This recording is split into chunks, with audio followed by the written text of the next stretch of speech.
ঢাকায় ভারতীয় হাইকমিশন বাংলাদেশের সংখ্যালঘুদের পরিস্থিতি নিবিড়ভাবে পর্যবেক্ষণ করছে বলে লোকসভায় জানিয়েছেন দেশটির পররাষ্ট্রমন্ত্রী ডক্টর এস জয়শঙ্কর। শুক্রবার ভারতের লোকসভায় 5টি সুনির্দিষ্ট প্রশ্নের জবাবে তিনি কথা জানান। জয়শঙ্কর বলেন, সংখ্যালঘু সহ বাংলাদেশের সব নাগরিকের জীবন ও স্বাধীনতা রক্ষার প্রাথমিক দায়িত্ব বাংলাদেশ সরকারের। ভারত সরকার গত আগস্ট থেকে সারা বাংলাদেশে হিন্দু ও অন্যান্য সংখ্যালঘুদের বিরুদ্ধে সহিংসতা, তাদের বাড়িঘর ও ব্যবসা প্রতিষ্ঠান এবং মন্দির ও ধর্মীয় স্থানে হামলার বেশ কয়েকটি ঘটনা দেখেছে। ভারত সরকার এসব ঘটনা গুরুত্বের সঙ্গে নিয়েছে এবং বাংলাদেশ সরকারকে উদ্বেগের কথা জানিয়েছে।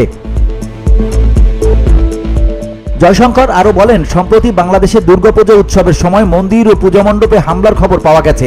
ঢাকার তাঁতিবাজারে পূজা মণ্ডপে হামলা এবং সাতক্ষীরার যশোরেশ্বরী কালী মন্দিরে চুরির ঘটনায় ভারত সরকার গভীর উদ্বেগ প্রকাশ করছে। এসব হামলার পর বাংলাদেশ সরকার দুর্গাপূজা শান্তিপূর্ণভাবে উদযাপনের জন্য সেনাবাহিনী ও বিজিবি মোতায়েন এবং বিশেষ নিরাপত্তা দেওয়ার নির্দেশনা দিয়েছিল। VOD Bangla news desk.